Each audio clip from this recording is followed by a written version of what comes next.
बिस्मिल्लाहिर्रहमानिर्रहीम। अस्सलाम वालेकुम एवरीवन, कैसे हैं आप सब? उम्मीद है खैरियत से होंगे।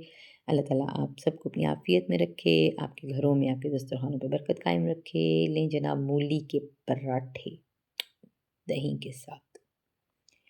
थंबनेल देख के आपको अंदाज़ा हो गया होगा और लंच टाइम में मैं इनको बनाने जा रही हूँ। और जी जनाब, ले जनाब, ये मेरा ख़्याल है मेरा तकिया कलाम बन जाएगा आने वाले वक्त में। आपने मुझे कमेंट में बताना है कि आपको तकिया कलाम है, आप हर बात पे ये कहती हैं। तो चलें, लें जनाब, जी जनाब को छोड़ते हैं और आते हैं मूलियों की जानिब। मूलियाँ हमने ली 1 किलो। आपने एक छोटी सी टिप बताऊंगी, उसके साथ ना गैस्ट्रिक प्रॉब्लम होगा और ना मूलियों के पराठे खाने के बाद मुँह से स्मेल आएगी, ठीक है। आपने क्या करना है, 1 किलो मूलियाँ लेनी है, लेके उसको कद्दूकश करना है और वॉश कर लेना है। वॉश करके आपने उसको रखना है स्टेनर में। जब उसको स्टेनर में रख देंगे तो उसके बाद आपने दबा के हाथों से या मलमल के कपड़े में उनका पानी निचोड़ देना है। पानी निचोड़ने के बाद आपने उनको देचकी में डालना है, पैन में या कढ़ाई में, और 1 चम्मच खाने का हल्दी डाल देनी है। हल्दी डाल के आपने उसका पानी खुश करना है। पानी खुश करने के बाद आपने उसमें डालना है 1 खाने का चम्मच अजवाइन, 1 खाने का चम्मच धड़ा मिर्च, 1 खाने का चम्मच नमक, 1 खाने का मिर्च कश्मीरी लाल मिर्च, 1 खाने का चम्मच आपने डालना है अमचूर और आधी खाने की चम्मच आपने डालनी है चाट मसाला। नमक हस्बे ज़रूरत और हस्बे ज़ायक़ा रखिएगा। अच्छा जी, उसके बाद आपने इसमें ऐड करने की जो चीज़ है जिस पे आपने फ़ोकस करना है वो ये है कि आपने मसाले जो हैं वो नीचे उतार के डालने हैं, ठीक है। जब मूलियाँ आप हल्दी डाल के भून लेंगे, खुश्क हो जाएंगी, तो मसाले आपने नीचे उतार के डालने हैं और साथ हरा धनिया और हरी मिर्च ऐड करके आपने इसको ठंडा होने का वेट करना है।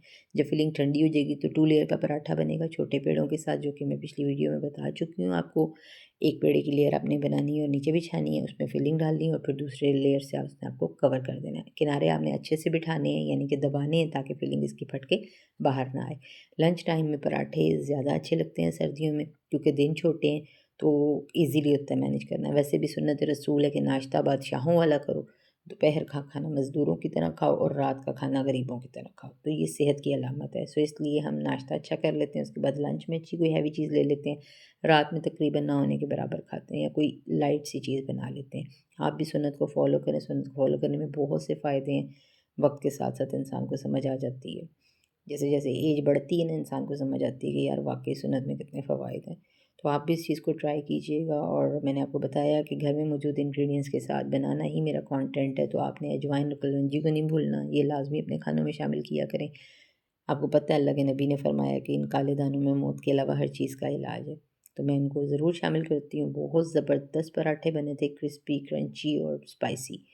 तो लंच ब्रेक हो चुकी थी और मेरे हस्बैंड भी घर आ चुके थे, तो उन्होंने सबसे पहले माशाल्लाह आके दस्तरख़्वान पे बैठ के खाना खाया और बहुत खुशी-खुशी और तारीफ़ भी की मेरी, उन्हें अच्छे भी लगे। आप भी ट्राई कीजिए और तारीफ़ बटोरिए। वीडियो अच्छी लगे चैनल को लाइक करें, सब्सक्राइब करें और अपनी दुआओं में याद रखें। अपना बहुत ख़्याल रखिएगा। अल्लाह हाफ़िज़।